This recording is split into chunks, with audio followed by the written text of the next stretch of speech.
السلام علیکم ورحمۃ اللہ وبرکاتہ۔ بسم اللہ الرحمن الرحیم، والصلاة والسلام علی سیدنا و مولانا محمد وعلی آلہ وصحبہ اجمعین، اما بعد۔ فاعوذ باللہ من الشیطان الرجیم، بسم اللہ الرحمن الرحیم۔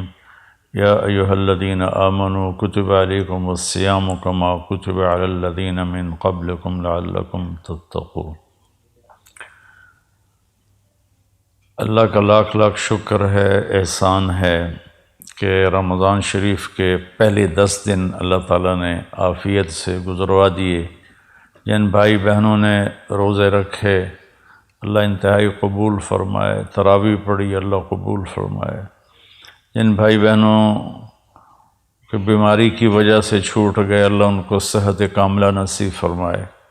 جن کے سستی کی وجہ سے چھوٹ گئے اللہ تعالیٰ ان کو اپنے خزانوں سے توبہ کی توفیق عطا فرمائے اور ان کی اس کمی کو بھی اللہ تعالیٰ معاف فرمائے۔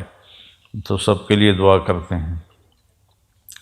تو اللہ تعالیٰ نے رمضان المبارک کا مہینہ، علماء ایک جگہ میں نے پڑھا تھا، یہ حدیث تو نہیں ہے، ویسی بعض علماء کا قول ہے کہ رمضان المبارک کی 12 مہینوں میں وہ فضیلت اور انفرادیت ہے جیسے یوسف علیہ السلام کی 12 بھائیوں میں، یوسف سمیت 12 بنتے تھے، تو جیسے ان 12 بھائیوں میں یوسف علیہ السلام ایک نمایاں حیثیت رکھتے تھے، اسی طرح ان 12 مہینوں میں رمضان المبارک اپنی ایک انفرادی حیثیت رکھتا ہے کہ کتنی بڑی فضیلت کی بات ہے کہ جنت کے دروازے کھول دیے جاتے ہیں، جہنم کے دروازے بند کر دیے جاتے ہیں، اللہ کا عرش پہلے آسمان پر آ جاتا ہے اور پکار ہوتی ہے، کوئی مانگنے والا ہے، کوئی توبہ کرنے والا ہے، کوئی بخشش چاہنے والا ہے، اور ایک فرشتہ پکارتا ہے نیکی کے چاہنے والے آگے بڑھ، اور دوسرا فرشتہ پکارتا ہے برائی کے کرنے والے پیچھے ہٹ اور بس کر۔ اللہ نے اس رمضان کی ایک اور بھی بڑی خوبصورت فضیلت رکھی ہے کہ اس میں جس کا انتقال ہو جائے، دوزخ کے دروازے تو بند ہیں اور قبر میں حساب بھی نہیں ہوتا، منکر نکیر بھی نہیں آتے، اگر وہ ایمان پہ اس کا خاتمہ ہوا ہے تو وہ کتنا ہی ہماری نظر میں غلط آدمی ہو لیکن اللہ کے ہاں اس کی بخشش ہو جاتی ہے۔ تو اللہ نے 10 دن گزروا دیے، اس کا لاکھ لاکھ شکر ہے، احسان ہے۔ باقی 20 دن ہیں، اور پہلا جو 10 دن ہوتے ہیں وہ رحمت کے ہوتے ہیں، اور دوسرے 10 دن وہ بخشش کے ہوتے ہیں، اور تیسرے جو 10 دن ہیں وہ جہنم سے خلاصی اور جہنم سے نجات کے ہوتے ہیں۔ اس رمضان کے ہر لمحے کو اللہ تعالیٰ نے کہا ایام معدودات، یہ اس میں ہم سب کہتے ہیں یار ابھی تو رمضان آیا تھا اور گزر گیا، ایام معدودات میں اللہ تعالیٰ نے کہا یہ تو تھوڑے سے دن ہے، تمہیں گزرنے کا پتہ بھی نہیں چلے گا۔ روزہ تو بنو اسرائیل کا تھا جو افطاری سے افطاری تھا، 24 گھنٹے کا روزہ تھا، اور بیویاں بھی ان پر حرام ہوتی تھی۔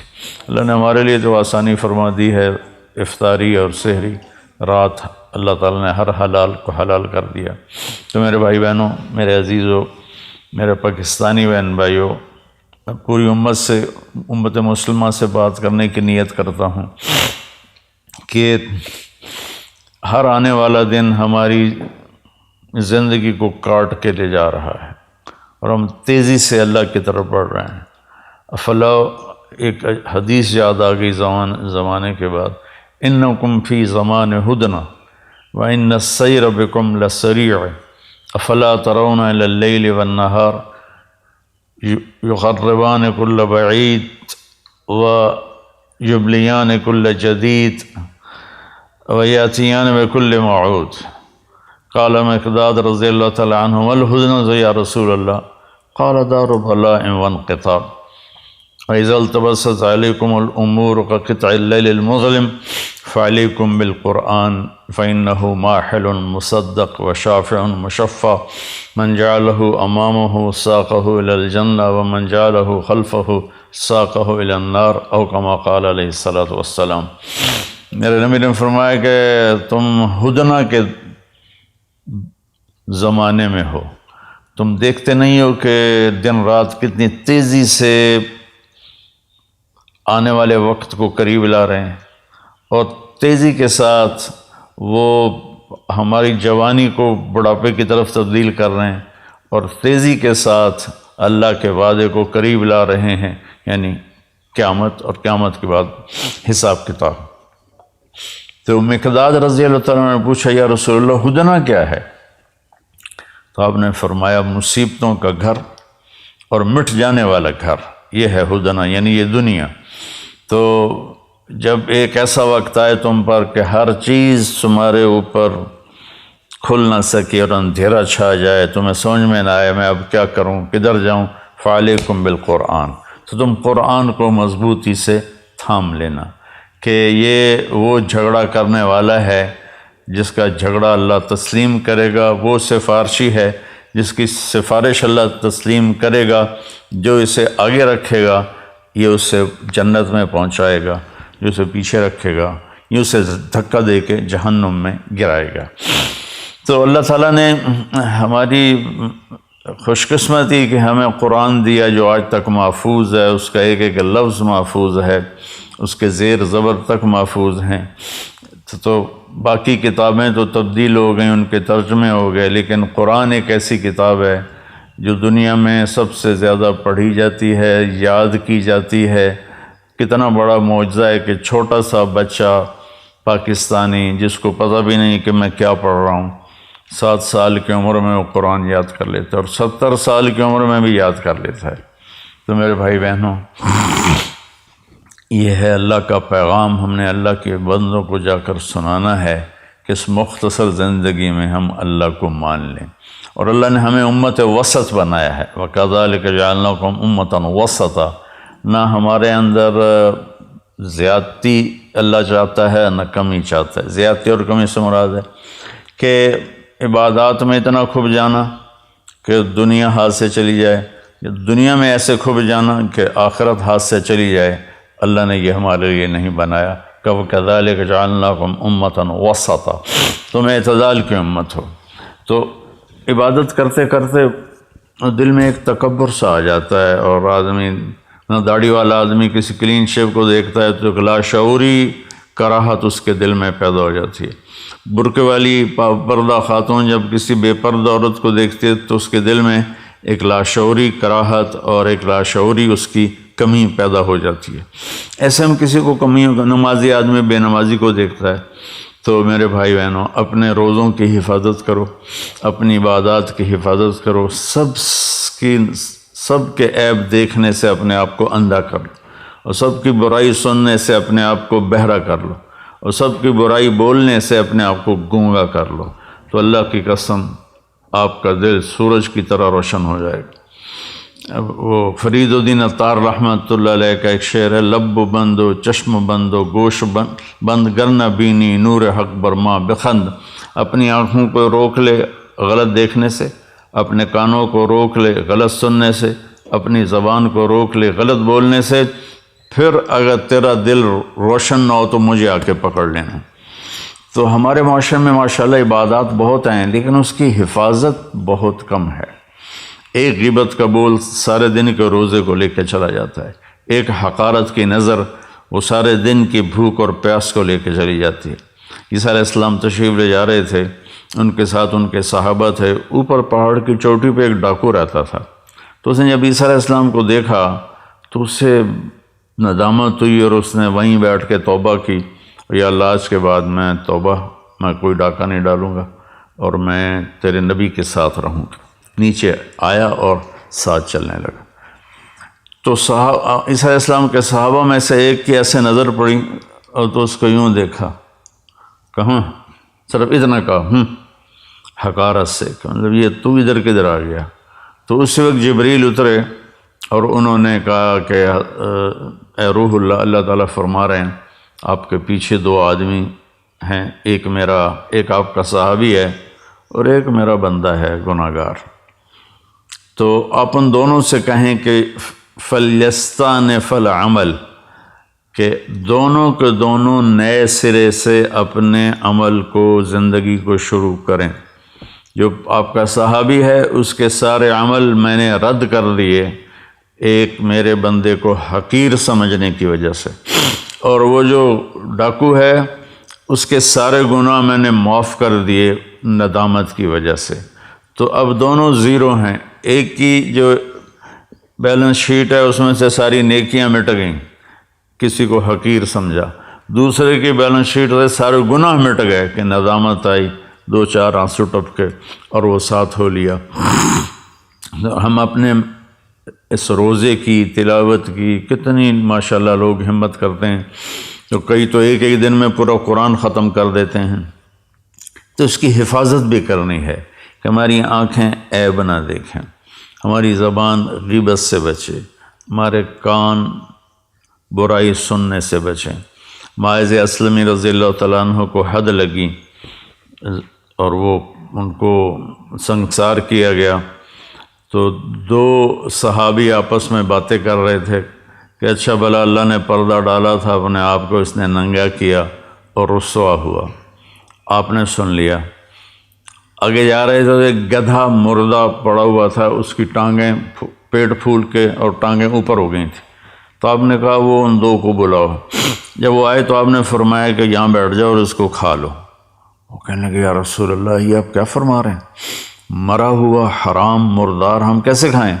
تو آپ نے فرمایا ابھی جو تم نے اپنے بھائی کا گوشت کھایا ہے وہ اس سے بھی زیادہ گندی اور غلیظ چیز ہے، جو تم نے اس مرنے والے کی غیبت کی ہے۔ پھر آپ نے کہا والذی نفسی بیدہ، اس ذات کی قسم جس کے قبضے میں میری جان ہے، میں اب اس کو دیکھ رہا ہوں ینغمس فی انہار الجنہ، وہ جنت کی نہروں میں غوطے لگا رہا ہے، اور تم غیبت کر کے اپنی ساری کمائی گما بیٹھے ہو۔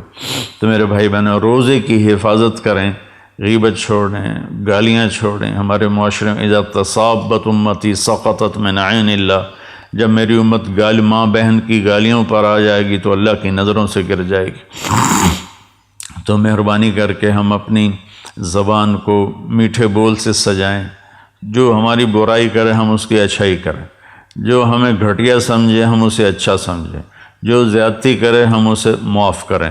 تو اللہ کی قسم اللہ آپ کا کفیل بھی بن جاتا ہے، وکیل بھی بن جاتا ہے، اور رقیب بھی بن جاتا ہے، حفیظ بھی بن جاتا ہے، شہید بھی بن جاتا ہے، ولی بھی بن جاتا ہے، نصیر بن جاتا ہے، سارے اللہ کے جو نام کفا باللہ علیما، کفا باللہ ہادیم و کفا بربک ہادیم و نصیرا، کفا باللہ شہیدا، کفا باللہ رقیبا، کفا باللہ ولیہ، الیس اللہ بکاف عبدا فسیکفیکہم اللہ والسمیع العلیم۔ ان ساری آیات کا خلاصہ کرو تو اللہ کہتا میں تیرے ساتھ ہوں۔ کس وقت؟ ہم صرف یہ 1، 2 اور 3، بس آج کے میرے پیغام میں یہ ایک چھوٹی سی گزارش ہے، 1، 2، 3۔ اس نظر سے غلط نہ دیکھو، ایک غلط نظر اندر کو برباد کر دیتی ہے، تباہ کر دیتی ہے۔ ان کانوں سے غلط نہ سنو، اس زبان سے غلط نہ بولو۔ ہو جائے تو پریشانی کی بات نہیں ہے، اگر ہو جائے، نظر غلط اٹھ جائے، زبان غلط بول جائے، کان غلط سن جائیں تو گھبرانے کی بات نہیں ہے، ہم اسی وقت توبہ کریں گے، اللہ اسی وقت معاف کر دے گا۔ ابھی ایک نوجوان کا فون آیا تھا، کہا کہ میری زندگی بڑی غلط ہے، بہت خراب ہے، میں توبہ کرنا چاہتا ہوں۔ میں ایک مولانا کے پاس گیا تھا کہ کیا میری توبہ قبول ہو سکتی ہے؟ انہوں نے کہا دفع ہو جا، تیرے منہ پہ داڑھی تو ہے نہیں، تو توبہ کرنے کیا آیا ہے؟ تو وہ کہنے لگا میں نے خودکشی کا ارادہ کر لیا کہ زندگی سے تو موت ہی بہتر ہے۔ پھر کہیں سے میرا نمبر ملا تو اس نے مجھے بتایا، پھر میں نے اس کا بیٹا اللہ کہتا ہے اتنے گناہ کرو کہ آسمان کی چھت کو لگا دو، پھر ایک دفعہ کہہ دو یا اللہ معاف کر تو میں ساری معاف کر دیتا ہوں۔ اور میرے نبی نے فرمایا دن میں 70 دفعہ توبہ توڑ کے توبہ کر لے تو اللہ تعالیٰ اس کی بخشش فرما دیتا ہے اور اس سے اپنی دوستی کو برقرار رکھتا ہے۔ جاوید چودھری صاحب بڑے اچھے کالم نگار ہیں، میری بڑی ان سے محبت ہے، دوستی ہے، تعلق ہے۔ انہوں نے ایک دفعہ مجھے فون پہ لیا، مجھے کہا کہ مولانا آپ لوگوں کو گناہوں پہ دلیر کر رہے ہیں۔ میں نے کہا وہ کیسے؟ کہ آپ کہتے ہیں جتنی دفعہ مرضی توبہ توڑو، توبہ کر لو گے تو اللہ معاف کر دے گا۔ اگر آپ کا نوکر 2-3 دفعہ غلطی کرے تو چوتھی دفعہ آپ اسے معاف کریں گے؟ میں نے کہا جاوید بھائی آپ نے مجھے اللہ کے برابر کر دیا، میں تو انسان ہوں، میرا تو بیٹا اگر میرے مقابلے میں آئے گا تو میں کہوں گا بھائی اپنا راستہ الگ کر لو، میری جان چھوڑ دو۔ وہ اللہ ہے، اللہ جو اپنی زبان سے کہہ رہا ہے کہ تمہارے اتنے گناہ ہوں۔ عرفات کے میدان میں جب آدمی پہنچتے ہیں تو اللہ کہتا ہے اتنے گناہ لاؤ جتنے بارش کے قطرے، اتنے گناہ لاؤ جتنے درختوں کے پتے، اور اتنے گناہ لاؤ جتنے ریت کے ذرے، اور اتنے گناہ لاؤ جتنے جس دن دنیا پیدا کی تھی اس سے آج تک جتنے دن اور رات آئے اتنے گناہ لے کر آؤ۔ ایک آدمی، ہر آدمی اتنے گناہ لے کر آئے اور تم کو یا اللہ توبہ، تو اللہ کہے گا جاؤ معاف کیا۔ تو اللہ نے اس کے ساتھ توبہ کا دروازہ رکھا ہے۔ بعض اوقات شیطان نا امید کر رہتا ہے جی میری تو زبان پھسل جاتی ہے، گالی نکل جاتی ہے، غیبت ہو جاتی ہے، یا میری نظر غلط اٹھ جاتی ہے، تو بھائی جہاں غلطی ہو وہیں توبہ کرو، اللہ اسی وقت معاف کر دیتا ہے، کھڑے کھڑے معاف کر دیتا ہے۔ مثلا میں اپنے بیٹے پر تھوڑی سی سختی کروں گا نا تو اس کے دل کے اوپر ایک اثر آ جائے گا، پھر اس کو قریب کرنا چاہوں گا تو وہ قریب نہیں آئے گا۔ میرا مالک، میرا جو جی ایم ہے وہ مجھ پر زیادتی کرے گا تو میرے دل میں ایک اثر آ جائے گا، وہ معافی مانگے گا تو میرا دل نہیں کرے گا معاف کرنے کے لیے۔ اور اللہ اثر سے پاک ذات، ہمارے گناہوں کا اس پر کوئی اثر نہیں ہے، نہ ہماری نیکیوں کا اس کو کوئی نفع ہے، نہ ہمارے گناہوں کا اس کو کوئی نقصان ہے۔ لن تبلغوا ضری فتضرونی ولن تبلغوا نفعی فتنفعونی، کہ تمہاری عبادت مجھے کوئی نفع نہیں پہنچاتی اور تمہارے گناہ وہ مجھے کوئی نقصان نہیں پہنچاتے۔ تو برائے مہربانی اگر غلطی ہو جائے تو مایوس نہیں ہونا چاہیے، فوراً توبہ کرنی چاہیے۔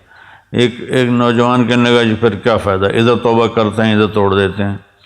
میں نے کہا بس تم کرتے رہو، ایک دن ایسا آئے گا کہ اللہ تعالیٰ تمہیں ایسی محبت کی نظر سے دیکھے گا کہ اللہ تیرے دل سے سارے گناہوں کی رغبت نکال دے گا۔ نہ دلیر ہونا، اللہ غفور الرحیم ہے، معاف کرے گا، اور شراب کی بوتل چڑھا لی اور فحاشی میں لگ گیا، بدکاری زنا میں لگ گیا، اللہ بڑا غفور الرحیم ہے، یہ بھی شیطان کا چکر ہے۔ گناہ پہ ندامت کے آنسو یہ ساری رات کے نفلوں سے اللہ کو زیادہ محبوب ہیں۔ ایک میرے دوست تھے،